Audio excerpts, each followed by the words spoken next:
Hello my dear students, myself Saurabh Rai from SBS Children Academy, Kalan, Jaunpur.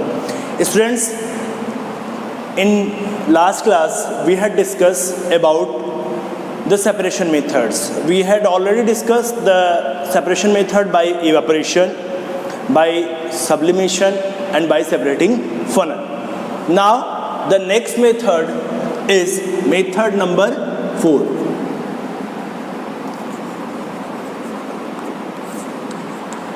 Method number 4 is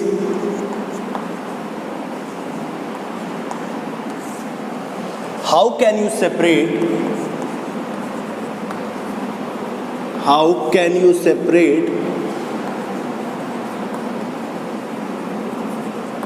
cream from milk.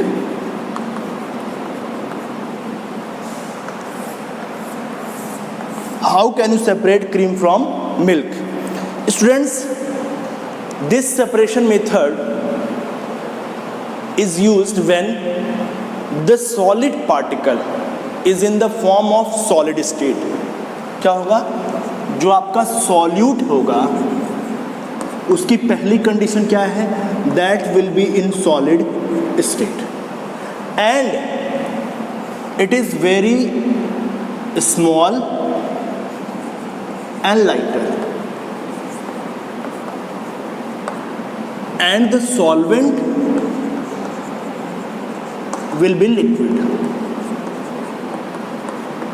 Okay,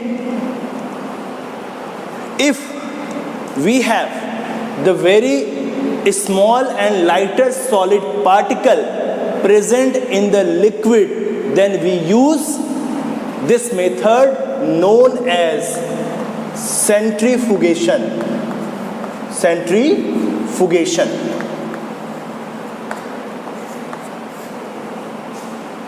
One example at your home, बहुत प्यारा सा example है, अपने घर पे आपने देखा होगा, दादी को या मम्मी को मथनी लेती हैं, है ना, कुछ इस तरह का शेप होता है उसका, इस तरह का लेती हैं, ऐसे पकड़ती हैं और ऐसे घुमाती हैं. वो किसमें? वो कोई ना कोई कंटेनर रहता है आपका, कोई पॉट होता है जिसमें वो इस तरह का काम करती है. वो कर क्या रही हैं? वो सेंट्रीफ्यूगेशन कर रही हैं. कैसे कर रही हैं, क्या प्रिंसिपल है, उस पर बात करते हैं. ठीक है, ये तो पता चल गया कि कब हम यूज करते हैं. When our solid particle is very small and lighter in comparison to solvent, then this technique will be used. And procedure क्या होता है? Procedure, we take a container and here we take a milk.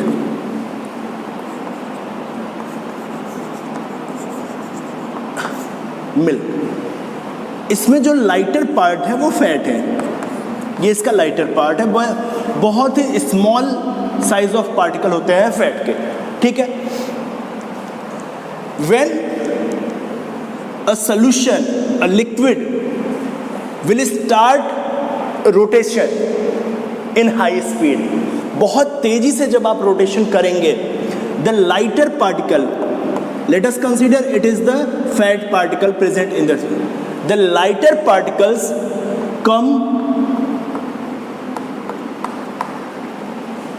here, come stay on the surface of the liquid. जो आपके हल्के particles होते हैं वो surface पे आ जाते हैं, and the heavier particles stay on the bottom of the liquid.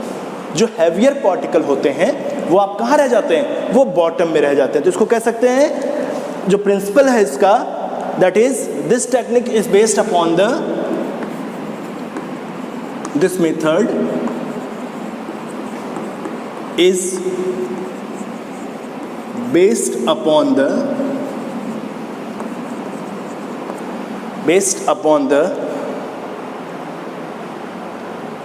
principle that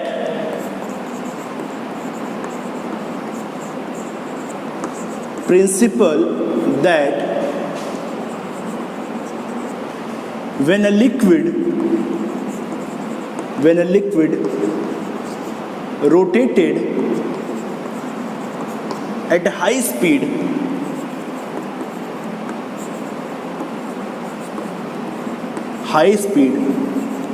the lighter particle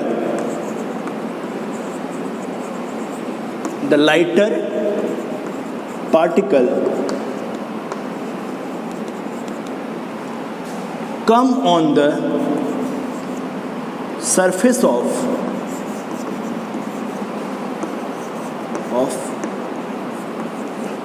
liquid, and the heavier particle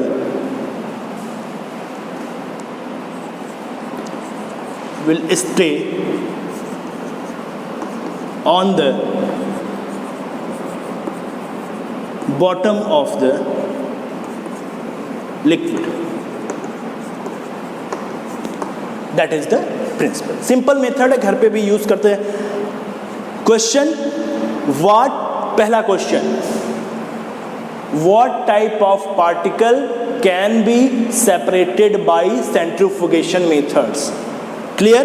Answer, very small and lighter particle are separated by methods of centrifugation. Next question, what method you use when solid particle present in the solution in very small size and very lighter weight? कौन सा method आप use करेंगे जब आपका जो solid particle है वो बहुत छोटा और हल्का है? Answer, centrifugation. क्लियर?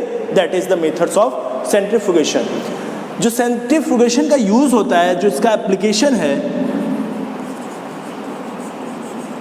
यूज और एप्लीकेशन अगर देखें तो इसको डायग्नोस्टिक लेबोरेटरीज में, लैब में, आप डायग्नोस्टिक बोल सकते हो, डायग्नोस्टिक लैब में यूरिन और ब्लड टेस्ट में किया जाता है.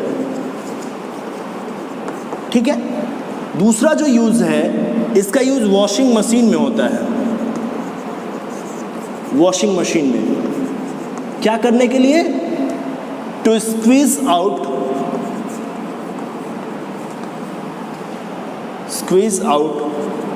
Water from cloth. कपड़े से पानी को बाहर निकालने के लिए वॉशिंग मशीन ऐसे रोटेशन होता है, जितना पानी होता है वो बाहर चला जाता है. लाइटर है और जो आपका कपड़ा है वो बॉटम में रह जाता है. ठीक है. इसका यूज डेयरीज में होता है. डेयरीज, जो दूध की बड़ी बड़ी डेयरीज होती हैं, वहां पे इसका यूज होता है. Okay, that is the methods of centrifugation. Centrifugation, when very small and lighter particle present in the solution, we use centrifugation procedure. This method is based upon the principle that when a liquid is rotated at a high speed, the lighter particle come on the surface of the liquid and the heavier particle will stay on the bottom of the liquid. That is the method of centrifugation. If you have any doubt, then ask in the comment. Okay. Students, next method is very useful and important methods. Nowadays in the field of medical, it is very important methods.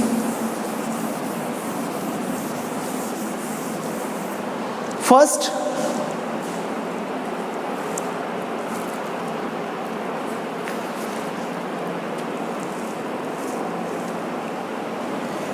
one question is,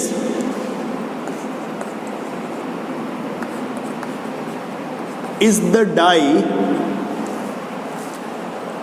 dye in black ink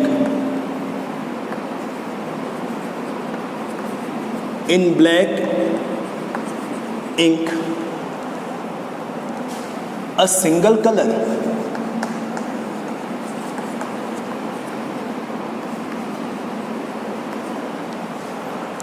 ठीक है. That is the question.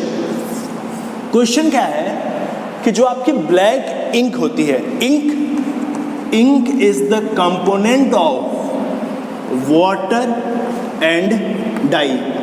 Separation भी किया हुआ है आपने, इसका already पहला method ही हमने देखा था सेपरेशन का इंक का, ठीक है। तो the ink is the component of, is the part, is the composition of water and dye. Question is that is the dye in black ink a single colour? क्या ये जो डाई है इसमें केवल और केवल ब्लैक कलर है या और कोई भी कलर है? हो सकता है ब्लैक ब्लू भी हो, रेड भी हो। तो if you have such type of condition, अगर आपके पास ऐसा कुछ मिलता है, then how can you separate, how can you identify what is the colour in the given ink और इन द गिवन डाई? अगर एक कलर होता तो इजिली बाय इवेपोरेशन हम उसको सेपरेट कर लेते, but we have the different colour. Then what is the methods? The method name is chromatography.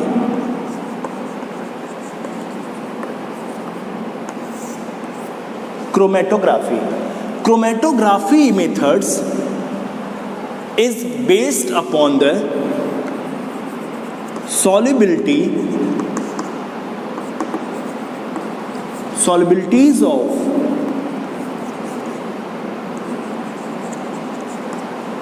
different color component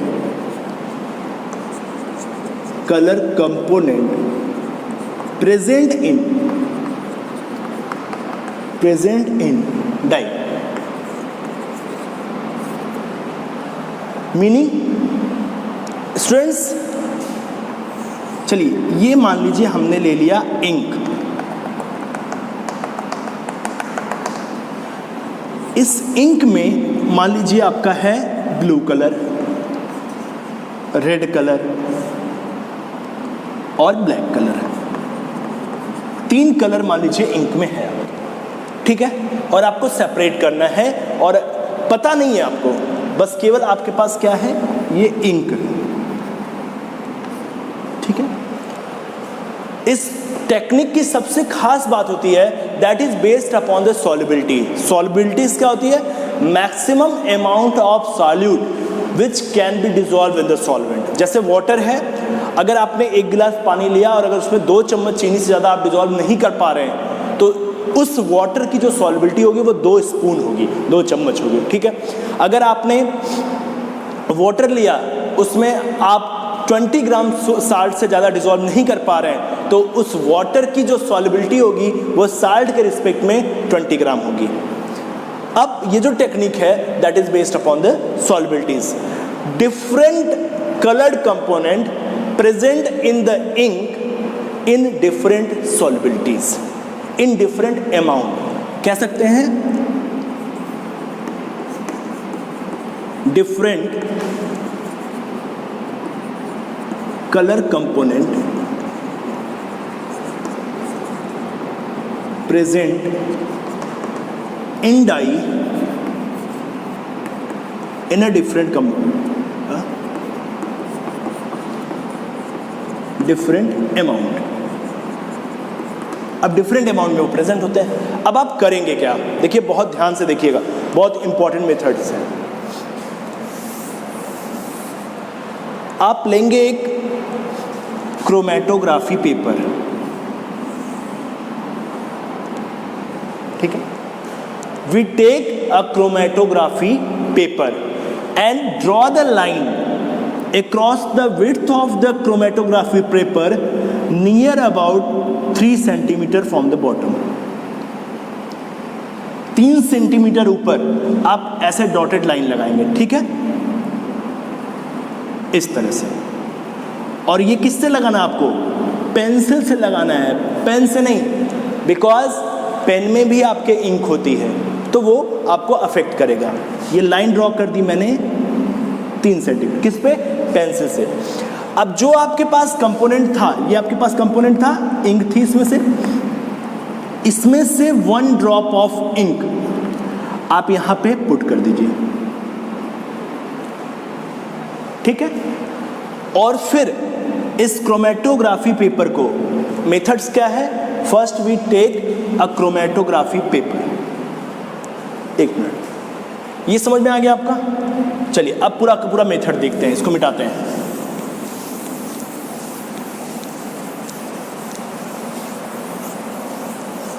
यहां देखिए, चलिए ये आपने ले लिया क्रोमेटोग्राफी पेपर और 3 सेंटीमीटर पे आप लाइन ड्रॉ कर दीजिए। कितना सेंटीमीटर? 3 सेंटीमीटर। ओके, किससे? पेंसिल से। ये क्या है? Chromatography paper.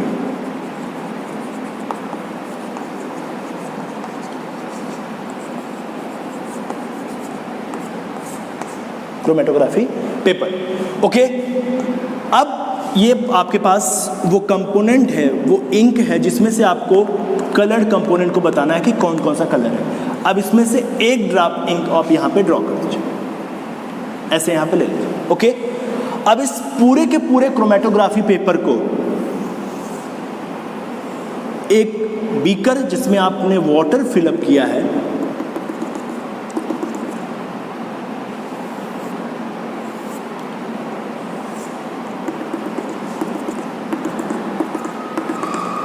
इस पूरे के पूरे पेपर को इसमें रख दीजिए।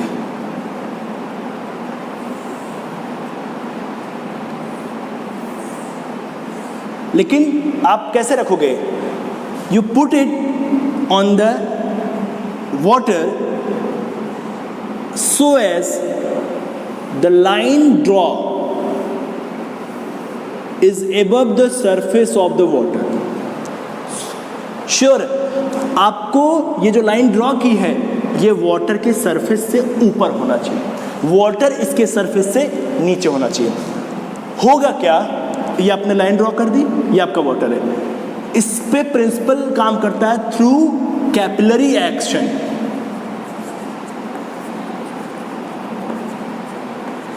कैपिलरी एक्शन जो आपके घर पे दिया जलता है, वो कैपिलरी ट्यूब आप पढ़ेंगे तो उसमें एक ट्यूब होती है जो हमको दिखती नहीं है, उस ट्यूब के थ्रू जो है आपका लिक्विड ऊपर की तरफ चढ़ता है। तो through capillary action water raise on the chromatography paper. Water rise करेगा। अब रेस कैसे करेगा?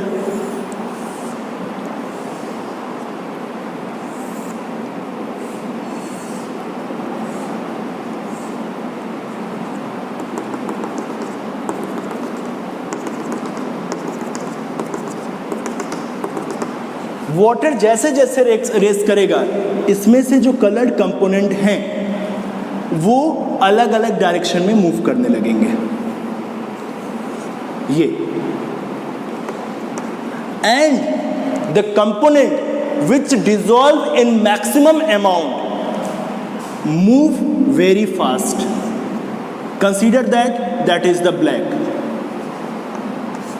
And which present in less amount move very slowly, that is blue. And the color which dissolve in very less amount move very very slowly, that is you can take red. फिर से देखिएगा, you take chromatography paper, draw line across the width from the bottom 3 centimeter.